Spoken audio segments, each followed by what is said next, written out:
What does a typical apartment in Vietnam look like for a foreigner? And how is it different from where a local Vietnamese family actually lives? Two people, same city, less than 1 mile apart, but two completely different worlds. One person wakes up to the sound of a trash collector walking through every floor by hand, every single morning. The other wakes up in silence, air conditioning still running, gym on the floor below, coffee shop in the lobby. This is not a story about rich and poor. This is the reality of how housing actually works in Vietnam in 2026, and what nobody tells you before you sign a lease. If you are planning to move here, if you are researching visas and neighborhoods, or if you are just curious what daily life really looks like on the ground, stay until the end. By the time this video is over, you will know exactly what to expect, what to avoid, and which type of apartment actually fits your situation. We are going inside both worlds today. No filter, no tourism brochure, just the real picture. Let's start where most Vietnamese families actually start. Not the hotels on the main boulevard, not the new towers going up near the river, the neighborhoods that have been here for decades. In both Ho Chi Minh City and Hanoi, a large part of the city's population still lives in old apartment blocks, buildings from the 1970s, 1980s, some even earlier, long before Vietnam became one of the fastest-growing economies in Southeast Asia. From the outside, these buildings wear their age openly. The paint has been washed and dried so many times that the color is more a memory than a reality. Hairline cracks run along the concrete walls. Rust bleeds down from old iron window frames. But do not mistake age for emptiness. These buildings are full of life, loud, warm, layered, and completely unlike anything a foreigner has seen before. Every morning begins the same way. A trash collector arrives with a cart attached to a motorbike and walks every single floor by hand, knocking on doors, collecting bags, going door to door, floor to floor. There is no garbage chute, no scheduled pickup from the curb, just one person doing the same route every day, rain or dry season. This is the kind of detail that does not appear in relocation guides, but it tells you everything about the infrastructure these families are working with. Water is handled differently here too. Most residents keep 20-liter water jugs stacked in the corner, not as a backup, but as the main drinking supply. Tap water in Vietnam is not safe to drink directly. This is true across the whole country, but in newer expat buildings, built-in filtration systems make the problem invisible. Here, the jugs remind you every single day. The parking is something else entirely. There is no underground garage. The ground floor of the building, or sometimes a neighbor's converted living room, becomes the parking area for the entire block. Dark, tight, humid. Motorbikes packed so close together that moving one means moving three. No cameras, no attendant after midnight, just a padlock and trust. Step outside into the alley and a different version of the city appears. This is not the Vietnam from travel photos. This is the version most visitors never see. Tiny shops have opened in the front rooms of people's homes. A refrigerator of cold drinks, a basket of instant noodles, a rack of phone chargers. The owners are often retired, earning a little extra by selling the things their neighbors need every day. A barber has set up under a tarp stretched between two poles. One chair, one mirror nailed to a wall. A line of customers every morning. Clothes dry on bamboo poles extending from every balcony because space inside the apartment is too limited for a dryer. Overhead, electrical wires loop and tangle between buildings, poles, and trees. Layer after layer, decade after decade.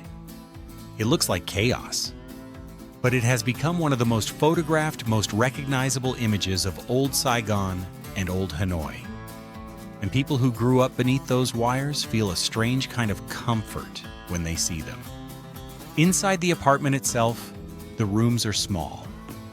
A kitchen, where the ceiling holds dark stains from years of humidity and old water leaks. A sleeping area where some residents still prefer the floor to a mattress, not because they cannot afford one, but because the floor stays cooler in the tropical heat. And in a city that sits above 30 degrees Celsius for most of the year, those few degrees matter. A mosquito net folded beside the sleeping mat, ready every evening. Narrow hallways where bicycles and cardboard boxes have claimed permanent spots. No elevator. For young families, manageable. For elderly residents on the 5th floor, a real daily burden. Now here's the honest question. Could a foreigner actually live here? Some do. Every year, a certain type of traveler arrives in Vietnam with a laptop and a tight budget and deliberately chooses the local neighborhood over the expat complex. They want the full experience, the noise, the texture, the community.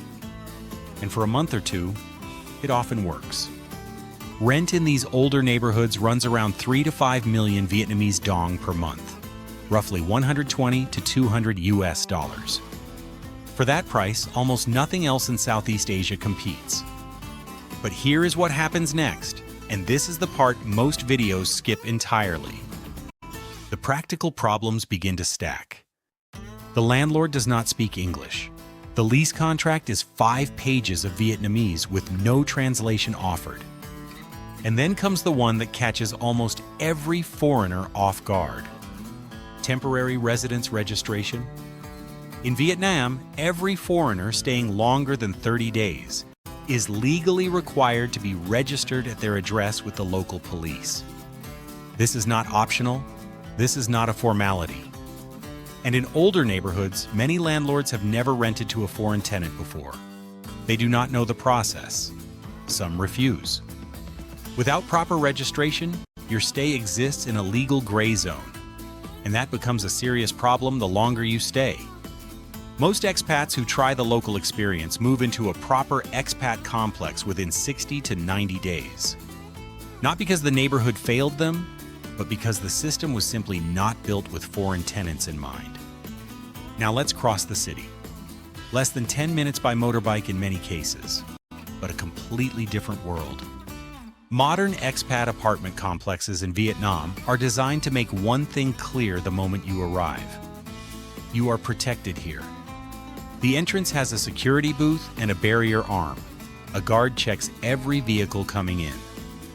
The parking is underground, clean, dry, lit, with numbered spaces and cameras covering every corner.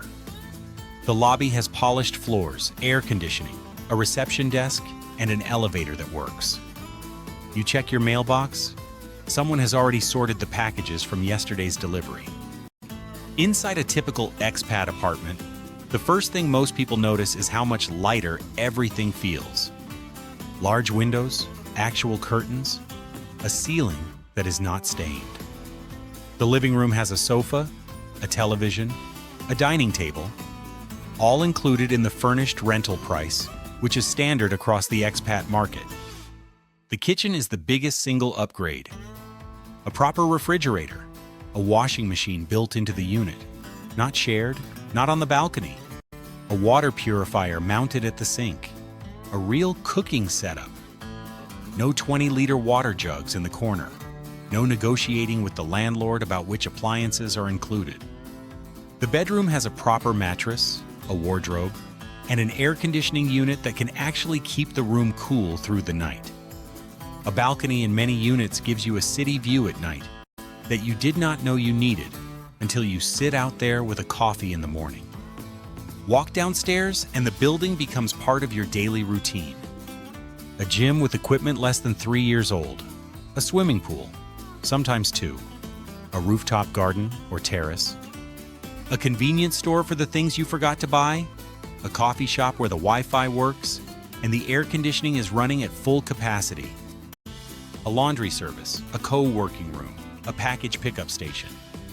Some of the larger complexes, like Vinhome Central Park in Binh Thanh District or Mastery Thao Dien in District 2, have supermarkets, international kindergartens, and medical clinics all within the same gated area. You could go a full week without leaving, and some residents do. Now let's talk money, because this is where most people get surprised. Based on current data from relocation agencies and expat forums in 2026, in Ho Chi Minh City, a studio in a modern expat-friendly building starts around $300 to $450 per month. A one-bedroom in a mid-range complex runs between $450 and $700. In premium districts like Thao Dien, or District 1, a one-bedroom can go from $700 to over $1,000. In Hanoi, rents run slightly lower across every category. A one-bedroom in Tay Ho, Hanoi's top expat neighborhood, typically lands between $450 and $700 per month. In Cao Gia, the business and tech hub in western Hanoi, a solid modern apartment goes for $300 to $500. One detail most expats only discover after they arrive. Furnished apartments command a 15 to 25% premium over unfurnished units in the same building. If you are staying a year or more and willing to buy a few pieces of furniture, you can negotiate down significantly. But for most people arriving for the first time, the furnished option removes a layer of stress worth $50 to $100 extra a month. Where you live matters as much as what you pay.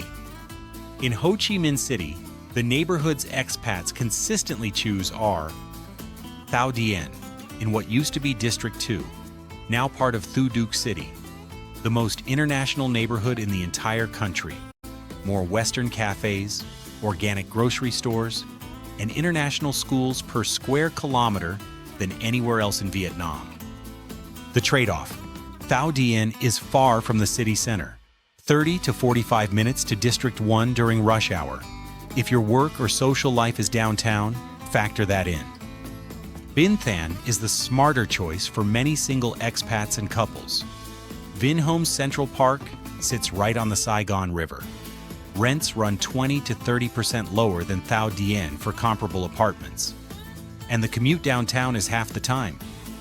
District 7, Phu Mai Hung, is where families with young children tend to settle. Wide boulevards, parks, quiet streets, and international schools within easy driving distance. In Hanoi, Tay Ho, the West Lake area, is the clear first choice. Lakeside walking paths, international restaurants, yoga studios, and a tight expat community that has been there for years. Ba Dinh District is the more central option, close to embassies and business centers, with luxury complexes like Vinhome's Metropolis for those who need to be in the heart of the capital. Before you sign anything, there are 5 things you need to verify. Every single one of these has cost a foreigner real money at some point. Number 1, get a bilingual contract. Vietnamese-only lease agreements are still the default in many buildings. You cannot sign a contract you cannot read. Request an English translation before agreeing to anything. A landlord who refuses is a landlord to walk away from. Number 2, confirm TRC support. Ask the landlord directly whether they have registered foreign tenants before. Ask which local police station handles it. Ask how long it takes. If they cannot answer clearly, move to the next apartment. Number 3, check the electricity pricing. This is the most common hidden cost expats complain about online. Vietnam's residential electricity is priced on a government-tiered rate, but some landlords bill foreign tenants at commercial rates or use a private sub-meter to inflate the numbers. The difference can be 2 to 3 times higher than the actual cost. Ask directly, are you billing at the government residential EVN rate? Get it written into the contract. If they hesitate, that is your answer. Number 4, test the internet before you commit. Ask for the Wi-Fi password. Run a speed test in the actual unit on the day you visit. Vietnam has strong national infrastructure, but individual buildings vary significantly. A fast national connection becomes useless if the building router serves 200 apartments on a single shared line. Number 5. Know your total move-in cost up front. Most landlords require a deposit of 1 to 2 months' rent, plus the first month paid on signing. On a $600 a month apartment, that is up to $1,800 before you spend a single night there. Know this number before you start visiting places. Now let's put both worlds side by side. Local apartment, $120 to $200 a month. A real community around you. Street food at every corner. The full texture of Vietnamese daily life. But paperwork risk, language barriers, electricity billing that may not be transparent, and a landlord who has likely never dealt with a foreign tenant before. Expat apartment, $350 to $800 a month. Security, stability, comfort, a landlord who understands the registration process, a management team when something breaks, predictable bills, and reliable internet. But a bubble. And this is worth saying clearly. The expat complex is comfortable in a way that can quietly make Vietnam smaller than it actually is. You can spend a year in Thao Dien or Tai Ho and never need to speak a word of Vietnamese, never bargain at a local market, never sit on a plastic stool eating pho for $2 at 7 in the morning. That is a choice, not a requirement. The expat apartment gives you a safe base. What you do from that base is still entirely up to you. Many experienced expats follow a pattern that actually works. Arrive with a short-term serviced apartment for the first month. Spend that month exploring different neighborhoods, testing commutes, figuring out which district fits your actual daily life. Then sign a 6 to 12-month lease with a bilingual contract, a landlord who supports TRC, and an EVN electricity clause written in. That 1 month of patience saves most people from the single biggest mistake expats make: signing a long-term lease on the wrong apartment in the wrong neighborhood on the first week they arrive. There is something the old neighborhoods carry that no modern complex can replicate. The repairman who sits in the alley every day with a worn-out scooter full of tools, ready to fix anything for a few dollars and half an hour of conversation. The auntie who opens her shop at 6 in the morning because the people on the floors above her need cold water before the city wakes up.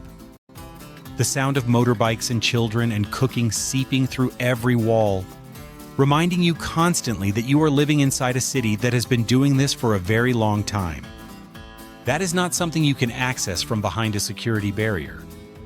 But it is also not the right foundation for someone building a stable life in Vietnam, with a long-term visa and bills that need to be paid every month. Both worlds are real. Both have real value. Both exist less than a mile apart, in the same city, on the same afternoon. The question is simply, where are you in your Vietnam story? Living in Vietnam as a foreigner in 2026 is genuinely possible, and still one of the best value options in all of Southeast Asia. Rental prices here sit 40 to 60% below equivalent apartments in Bangkok, Singapore, or Kuala Lumpur. The food is exceptional. The infrastructure is improving every year. And Vietnam is now actively welcoming long-term foreign residents in a way it has not done before.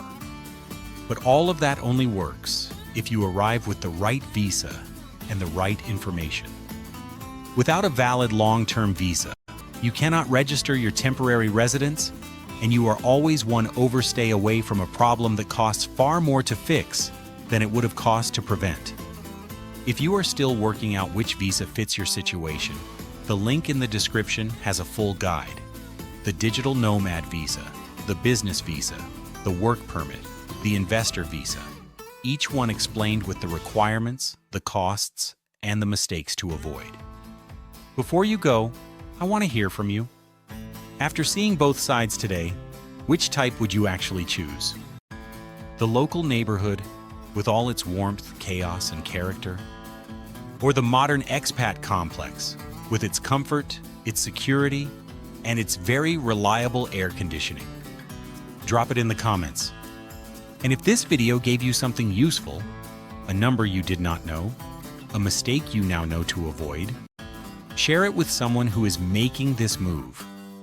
It might be exactly what they needed to see. See you in the next one.